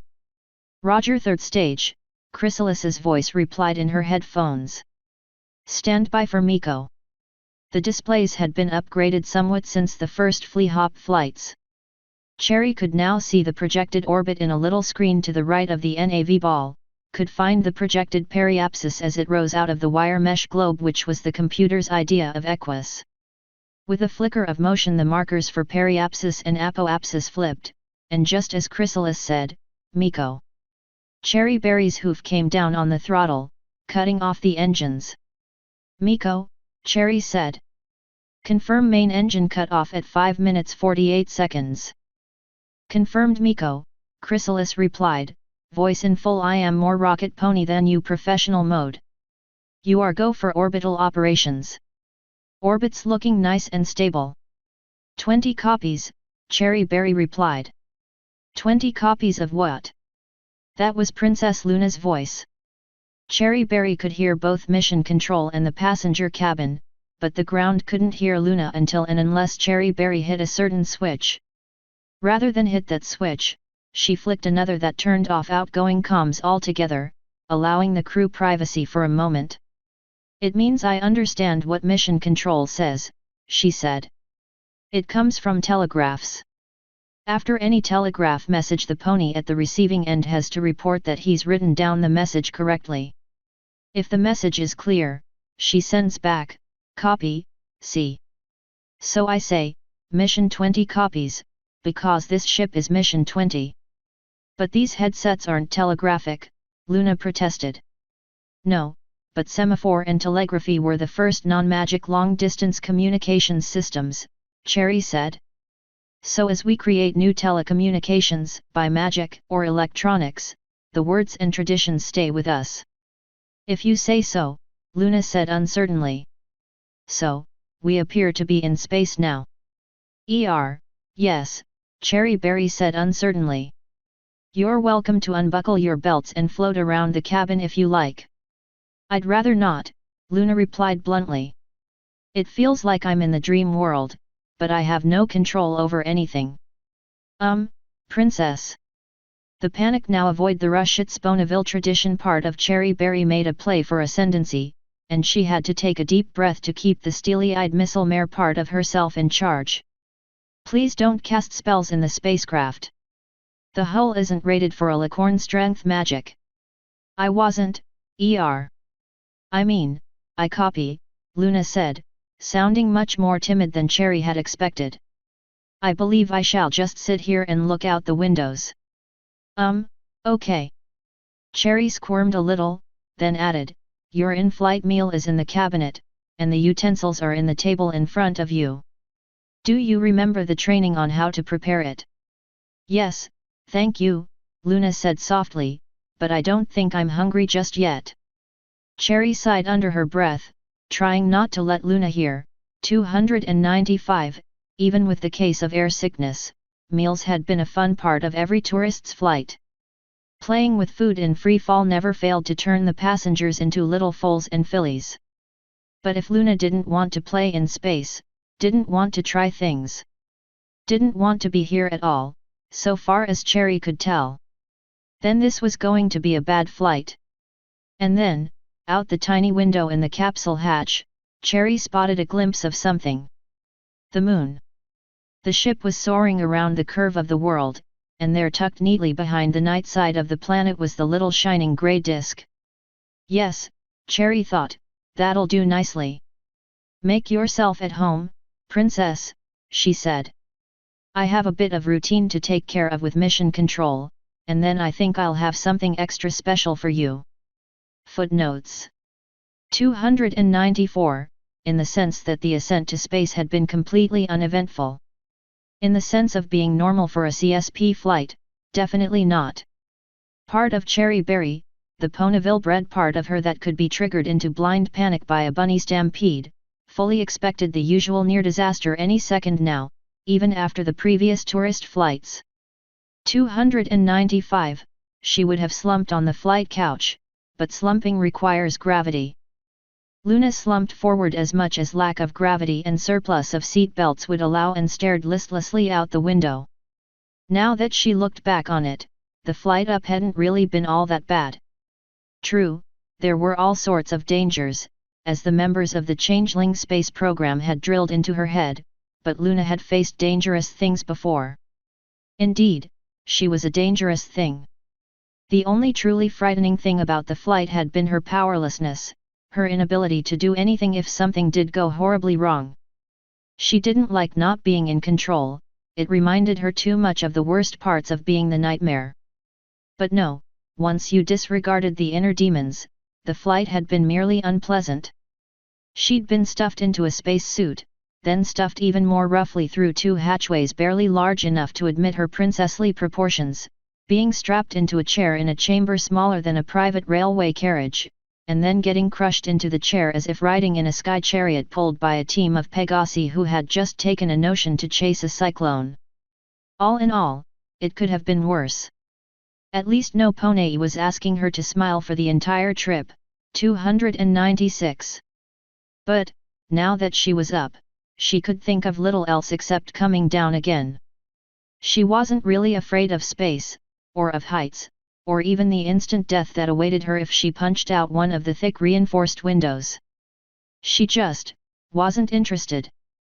Ever since the day she earned her cutie mark, she'd seen the sky as her canvas, the moon and the tiny moving stars as paints to bring out one work of beauty after another. Seeing it as a place took the joy out of it for her. Twilight, she thought, will be terribly disappointed in me, that after all this bother I still don't share her enthusiasm. But Twilight and her friends could go to space all they wanted. They could even go to the moon if they liked. It wasn't as if they could do anything to it.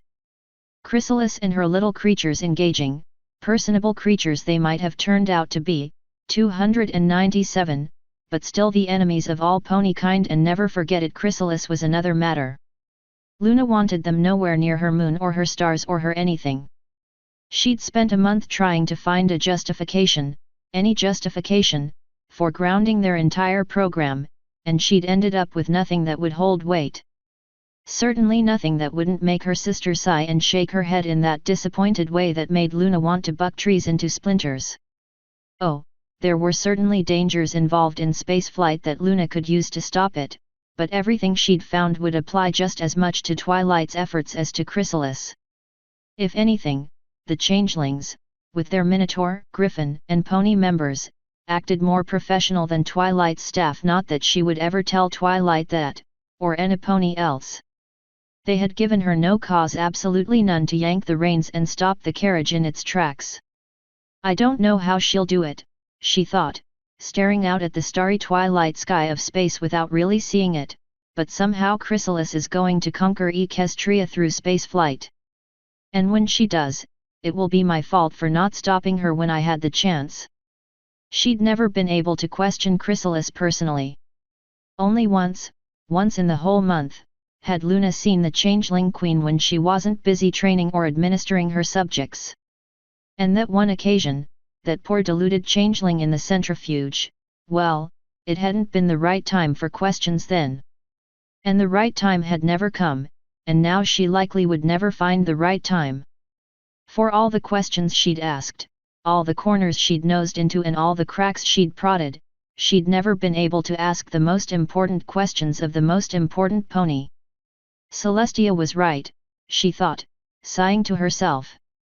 I have bungled this terribly. And all Equestria shall pay for my incompetence.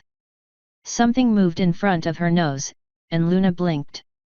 No, it wasn't in front of her nose, it was outside. The stars were moving outside the window. Miss Berry, she said, is there something I should know? No response. Miss Berry? Is everything all right up there? Ah, over? Is that right, over? Just a moment, Princess. Cherry Berry's cheerful voice replied. I wanted to show you something, now that we're coming into the night side of the planet. That's not really necessary, my little pony, Luna began. It's no trouble, Princess. Cherry interrupted. You should be able to see it now. And Luna did see it. It was the moon. Her moon. It's small. It's so very, very small. How could it be so small? Because space is so very big, she realized. Up here absolutely everything is small. This thought led to another, and another. Cherry Berry, she asked. Is it possible to take this ship higher? Why, of course, Princess, Cherry Berry replied. Quite a lot higher, if you like. I would like it, yes please, Luna answered. There's something I want a better look at. All right. Cherry replied cheerfully. I'm afraid we'll have to wait a while to do it, though. If we want to go higher here, we have to make the burn on the day side of the planet. If I burned now we'd just mess up our orbit and not get any closer to the moon. I understand, Luna lied. I can be patient. You know, Cherry Berry's voice suggested unsubtle, while we're waiting for the right time to burn, you could have that meal you've been skipping. The meal you picked out, which heavy frosting made especially for you. Luna suppressed a snort. The head chef at CSP had never appeared to her as anything other than a grouchy-looking Trottingham pony, but she'd heard the other changelings talking about him. Half the time they called him Heavy Frosting, the other half Carapace. She hadn't been fooled. 298, I'm sure he did, was all she actually said. A sigh echoed through Luna's headphones. Princess Luna, Cherry said, I can't eat until you eat. 299, and there are cherries calling my name in the cabinet. Oh. Luna couldn't slump, but she found she could scrunch herself down in her chair a bit. I'm very sorry. Why don't we both have lunch, then? Royalty first. As you wish. Suppressing another sigh, Luna used her magic to open the food cabinet and float one of the in-flight meals towards her. 300. She had to admit, she hadn't been poisoned in a month of living at the Space Center, Mrs. Drizzle's flight notwithstanding. She'd seldom tasted the food except for her cocoa, usually being too tired or preoccupied to know what went into her mouth, but nothing had ever bit her back. The process of eating took about a minute to work out, but after that it was all business. For a pony who has spent centuries spending every night in the malleable realm of pony dreams, playing with mere weightlessness was, well, small potatoes. Darn, she thought, I should have asked for potatoes. Mashed. With butter and cream. They'd be less messy to get out of a tube than this alfalfa. Footnotes. 296, Luna had completely forgotten about the telepresence spell and the fact that all the press of Equestria would be able to see her face every moment of the entire flight. It would take quite an hour of coaxing by Celestia to get her to leave her room again after she saw the front pages of the next day's newspapers. 297, nice, personable, and highly skilled in psychological warfare. The changelings had labeled the food compartment food, and there was a first aid cabinet, an emergency cabinet, and even a snacks cabinet. However, half the cabinets were empty, and some wag among the Changeling ground crew had labeled those as well: air, turtle teeth, unicorn feathers, and in a more savage vein hopes and dreams, promises, pony goodwill, Changeling future, and good faith. Luna was pretty sure Cherry Berry had no idea about the labels, and the princess was too embarrassed to bring up the subject. 298, Carapace hadn't been trying to fool Luna or any pony else. He'd never given a buck about keeping his cover identity ever since the first day he'd discovered that cave moss soup wasn't the only thing a changeling could eat, an attitude which contributed heavily to his poor track record as an infiltrator. He used his preferred pony disguise around the tourists to create a more relaxing atmosphere. The food would taste better if they thought it was prepared and served by a pony instead of a changeling. For all he cared, they could have called him John Jacob Jingley Harness Schmidt, so long as they appreciated his art. 299, a blatant lie born out of desperation. Under no circumstances would Cherry let protocol stand between her and cherries when she was hungry. She'd simply had other things on her mind and, prompted by a grumbly tummy, decided to fib a bit in the hopes that guilt might succeed where cajolery hadn't. 300, egg salad wrap with watercress, alfalfa sprouts vinaigrette, and banana moon pie. The instant hot cocoa was the only disappointment. It tasted like dirty water, and it had no marshmallows, either modern or ancient. 20, or eaten. Go ahead, or eaten, Cherry replied to Chrysalis's calm voice. Tracking shows you 5 minutes from apoapsis, Chrysalis said. At highest point you will be roughly twice as high above the surface of Equus as Mission 13's record. Cherry allowed herself a moment of pride, followed by a bit of perspective. That left the ship only a distance of about 2 planetary diameters up, in a decidedly egg-shaped orbit, with periapsis scraping the upper fringes of the atmosphere. 20 copies, she said. If you want to re-enter on this orbit, Chrysalis continued, our best guess is a burn about 25 minutes after apoapsis will bring you down in the Griffin Sea about sunset local time. Extending the mission for another orbit would shift the landing site to the South Luna Sea in order to keep the landing zone in daylight. Copy, or eaten, Cherry Berry said. That decision will be up to the passenger. Copy, 20. A tiny bit of grumpiness crept into Chrysalis's faux professional manner. Or eaten, send me up the burn details for the Griffin Sea landing zone, Cherry said. I'll see what our passenger wants. Over and out. Cutting the outgoing channel, Cherry switched to the in-ship channel and said, Princess, I'm steering the ship so you can look at the moon again. To be honest, it really doesn't look any bigger to me. It's still really far away. Thank you, my little pony, Luna replied, but that wasn't actually what I wanted to look at. I wanted to look at what's out the other window. Princess. Cherry Berry cocked her head in confusion. I'm sorry, but the night side of Equus is out the other window, isn't it? It's all dark. You can't even see the whole thing. There's a few towns with street lights, some fires, a couple of thunderstorms, and a lot of black. Nothing else. I think you're mistaken, Cherry Berry, Luna said gently. For me everything else is there.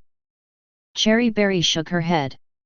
The way the ship had been assembled, the passenger windows and the capsule windows didn't line up. If either the tiny nose window or the slightly larger hatch window were turned to face the planet, the passenger compartment would face empty space. I don't understand, she said at last. The ponies I protect are down there, Luna replied. The ponies and griffins and diamond dogs and yaks and deer and parrots and minotaurs and all the many other speaking people of Equus. I guard their dreams and do my best to defend them against unseen threats. 1,000 years ago, in my bitterness and pride, I betrayed that responsibility. Cherry's headphones went silent for a few leaden seconds before Luna added, I shall never allow that to happen again. Not if I can help it. That's why I'm here at all. Not the moon. Oh. It was Cherry Berry's turn to leave the channel silent for several very heavy moments. We, we all thought you were just having a snit about the moon at first. And then we thought you just hated changelings. To be fair, I do hate Chrysalis, Luna said quietly. And though many of the changelings I've met this past month are quite engaging, they are still monsters. They still prey on my little ponies. Ponies like you, Cherry Berry. Yeah, Cherry Berry admitted. But they're trying to be better. They're hoping they can be better. They want a fresh start like, Luna's chuckle had a bit of an edge to it. Like myself? Yes, I know, she said. Celestia and I do not see eye to eye on this subject, but I am the very last pony who should ever argue that a monster does not deserve a second chance. I owe all I have to mercy, even if I have such trouble in granting mercy to others. I think you did an okay job, Cherry replied. You were always polite and respectful to the staff. Even the ones who aren't, all that, reformed, she finished awkwardly. This time Luna's chuckle was a bit more genuine. I actually liked them the best of all, she said. I understood them. They were surprisingly honest and simple. I could understand a changeling talking about delicious pony love a lot more easily than a changeling who, well, for example, a changeling who talks about nothing except what's in the latest mail order catalog. You mean, Cherry Berry asked, unable to keep a smile off her face, changelings who are as different and confusing as, say, an earth pony obsessed with flying? Perhaps. A long pause, and then Luna asked what most of CSB's changelings called that question. Why do you work with Chrysalis, Cherry Berry?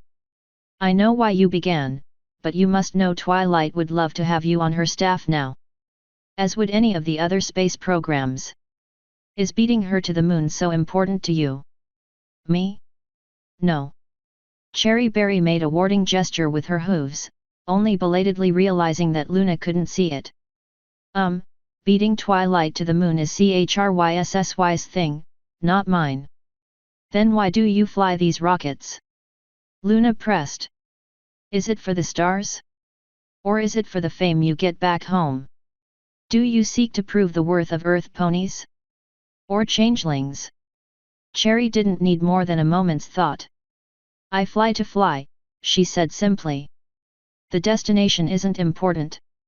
I take my balloon up, or my helicopter, or my aeroplane, and spend hours just drifting or soaring across the skies.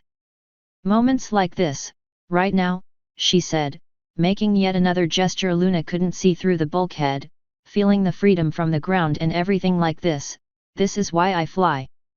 But you could do it for any pony, Luna said. Why Chrysalis? Because Chrysalis was the first to believe that an Earth pony could do it, Cherry said. Because even when my friends turned me away, an enemy was desperate enough to bet all the chips on a weirdo who knew other weirdos. After a chuckle, she added, we weirdos gotta stick together, you know. The sigh that echoed back over Cherry's headset mixed resignation with profound understanding. Yes, we do, Luna said. But I still don't understand why you trust Chrysalis. I don't trust Chrysalis, Cherry replied quickly. Not in that way, at least. I know she's got some scheme planned somehow. And I know I'm a silly Earth pony who'll never see it coming when it comes. But, she added, I can trust her to do everything necessary to get up to the sudden and inevitable betrayal. And when she makes her move, I'll be right beside her, in as good a position as any pony to stop it. After a moment she added, if it gets that far, that is. She might change her mind. Really? Cherry could hear Luna's voice trying to lean through the earphones like an eager pony leaning over a dining table for the hot gossip. Tell me about her, then. What makes you think she might change? Well. Cherry took a moment to compose her thoughts. Well, you first look at Chrysalis, and you see an insincere manipulator or petty tyrant, right? And most of the time that's what's there. She's really selfish. She sees every pony else as things, even her changelings' tools, possessions, enemies, food. That's what every pony thinks of her, and they're not wrong. But Cherry tried to lean back against the flight couch and succeeded only in pushing her hips and back legs up into the control console. The thing is, I've seen glimpses, she said. She's a very lonely bug, I think. Lonely and afraid of so much. Afraid of ponies. Afraid of looking weak. Afraid of everything, really. She has this weird sort of love for her subjects, a kind of possessive thingy. Definitely not unconditional, and twisted by any pony standard, but she does love her subjects. So long as they remain hers, that is. I don't see much hope in that, Luna replied. I see a lot of hope, Cherry said firmly. Chryssy wants to be the big bad boss bug, right? Because that way no pony can hurt her. That's all she knows, right? But look at the past year. She made another hoof gesture, not caring that only she could see. Changelings are hated and feared less and less. Some ponies are beginning to treat them as heroes and celebrities, especially Chrysalis. Not that any pony in their right mind would pick her over you and Celestia to rule the land. But for the first time in her life she's getting respect and even affection. She. Chrysalis the Changeling. Not whichever pony she's disguised as. And maybe that will change her. You sound like my sister, Luna muttered. So you think she can be reformed? Like Discord? Like myself? I'm saying it's possible. She's been really angry and afraid for a really long time. She might be a lost cause. But then again, Cherry finished, she might not. And that's why you fly for Chrysalis. I told you, I fly to fly, Cherry said. If this was about giving Chrysalis a friendship lesson, no flying involved, I'd let Twilight and her friends handle it and gallop back to Ponyville tonight. But, well, I've come to like her a little, I guess.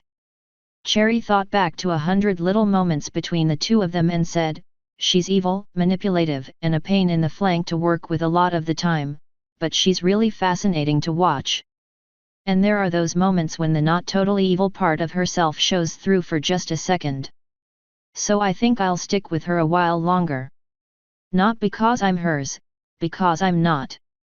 But because I want to see.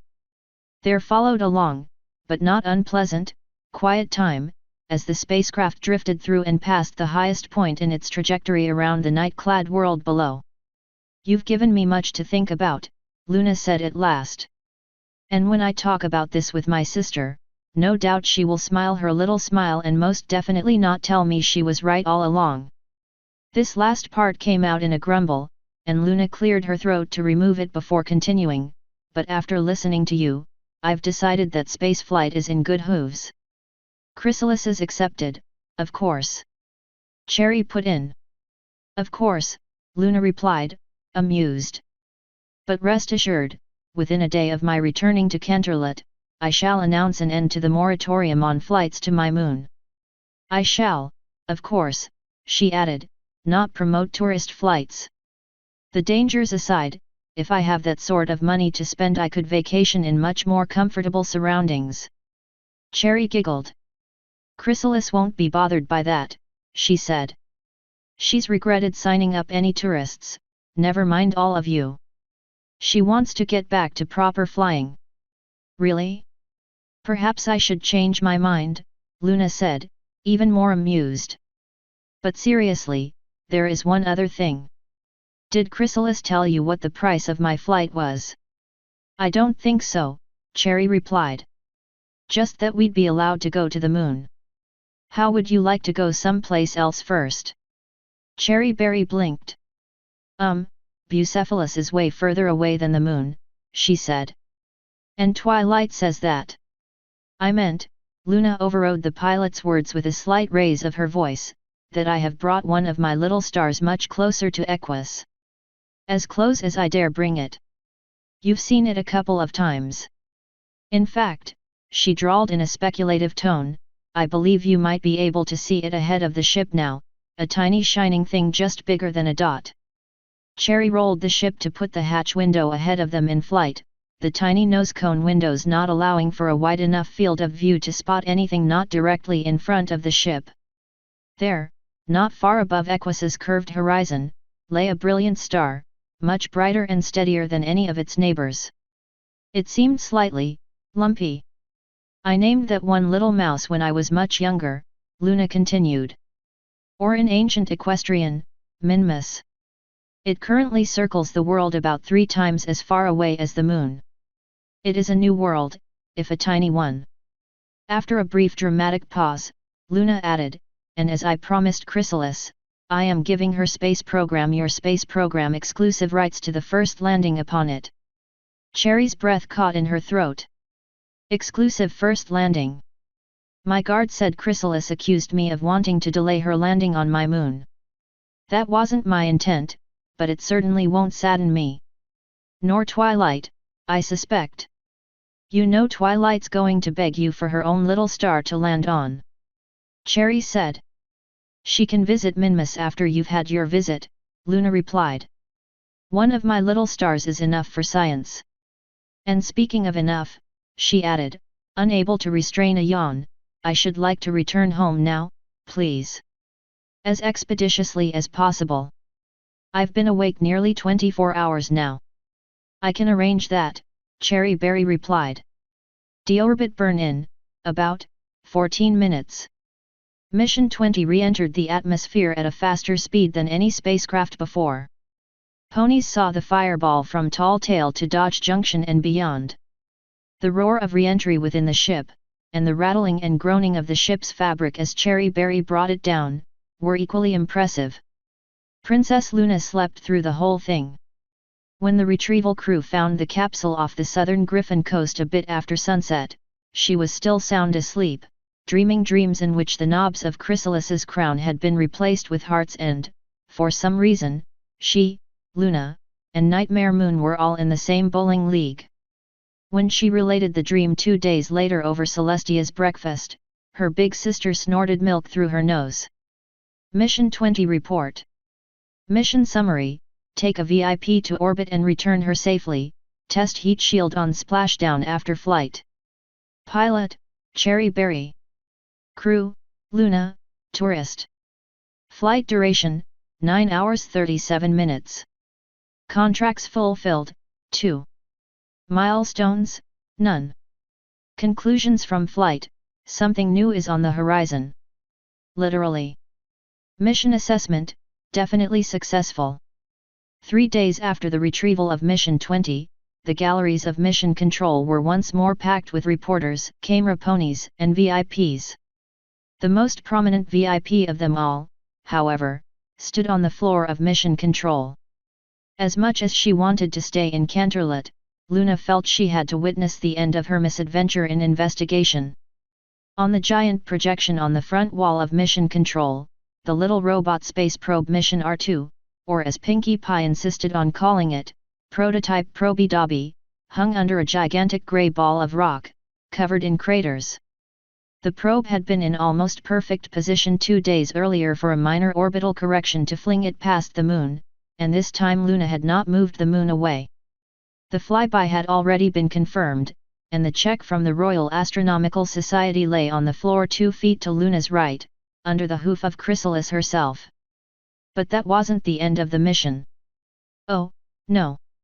The mission as planned included temperature scans of the surface as a bonus objective.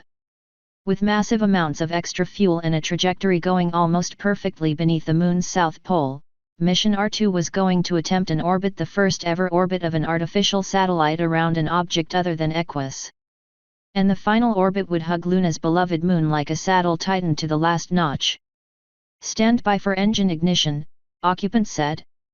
Standing by, Dragonfly hissed back, her hooves hovering over the remote control panel.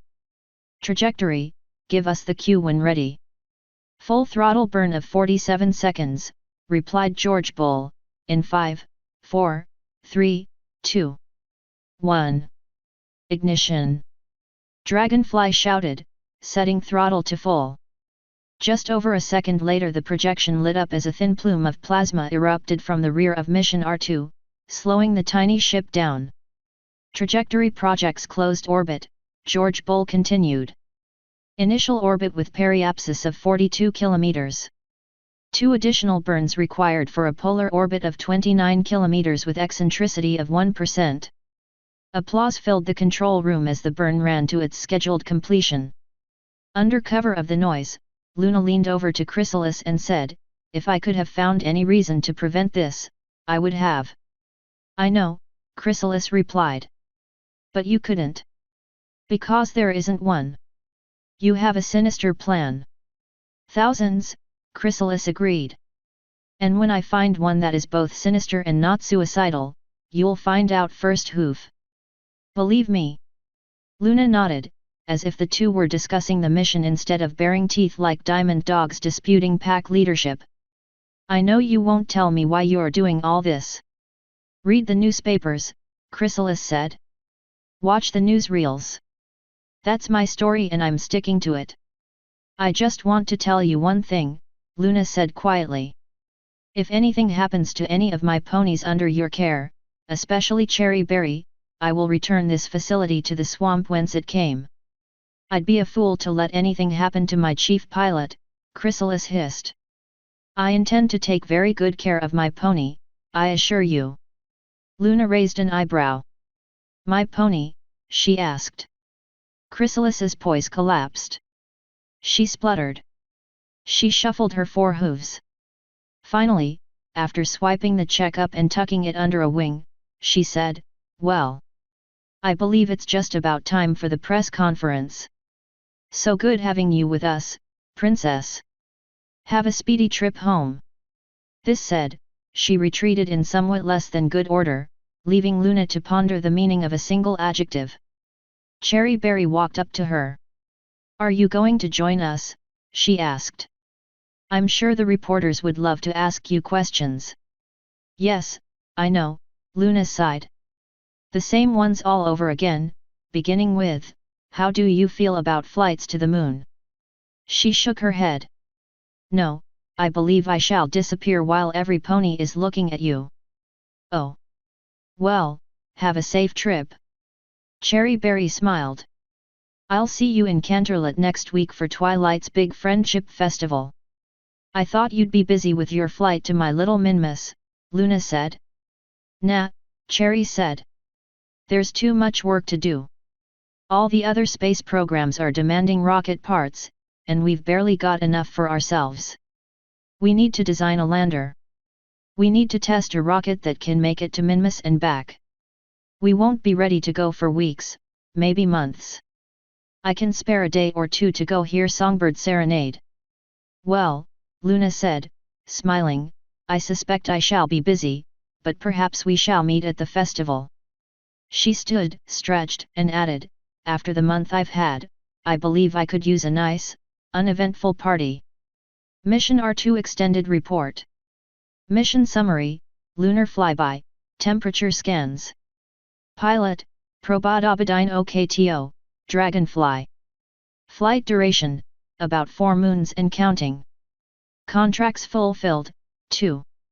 Milestones, first flyby of the Moon, first orbit of the Moon, first scientific data from the Moon. Conclusions from flight, well, it's about time. Mission assessment, delayed success is still success. Author's note. If I'd thought about it, I could have offered the tourist roles to Patreon donors.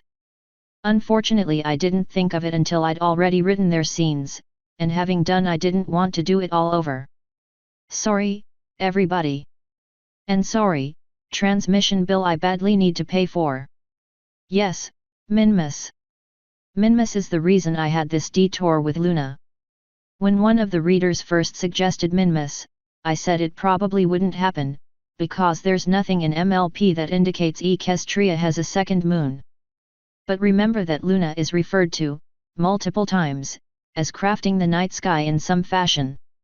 This can only happen in a Copernican model universe if Equus has a cloud of highly reflective asteroids around it, little things that look enough like stars to be taken for stars.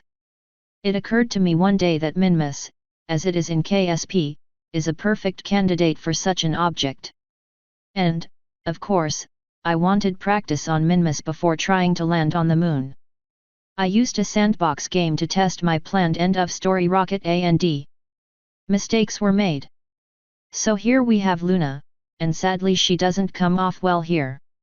She means well, but she's obviously not a people mare. And if anything, hydrazine and hydrogen tetraoxide are if anything much more dangerous than I make them in the footnotes. A tiny bit of hydrazine will cause chemical burns through clothes, a small amount is lethal. Reason? The more reactive a substance is, the more energy it releases when it oxidizes. But anything with energy like that also reacts with practically anything else, including, especially, organic molecules like, human skin and human blood and so on. And hydrogen tetraoxide in high concentrations will, to quote the movie Space Camp, dry clean your lungs. LO2 and LH2 are dangerous because you have to get both really really cold to keep them liquid, as in instant tissue destruction on contact cold. About the only non-dangerous liquid rocket fuel used in mass production is ethyl alcohol, which was a problem for the Nazi V2 project, because the workers kept stealing rocket fuel to drink. Believe it or not, the Nazis and Russians both experimented with fluorine compounds as rocket fuel. The problem with that is, fluorine is too reactive. You want rocket fuel that goes bang when you tell it to and not before. You definitely don't want rocket fuel that eats through the fuel tanks while you watch. And if you're foolish enough to use fluorine-based rocket fuel, I hope you at least have the wisdom to watch from several miles safe distance. There will be an interlude chapter about the most interesting bit of Mission 15. Yes, Occupant got to go to space, and he'll likely go again when the time is right. The next full chapter will describe what happened over Chrysalis's cold petrified body. No, I'm not writing up the invasion of the Storm King's forces of Or-Eden. Suffice to say they did, and they won, and then, other things happened, and then, when the princesses of Equestria finally got round to derocking Chrysalis, Cherry Berry gets to tell her what she missed. But that'll be some time from now, as I have other things that need doing in the near term. Until then. End author's note.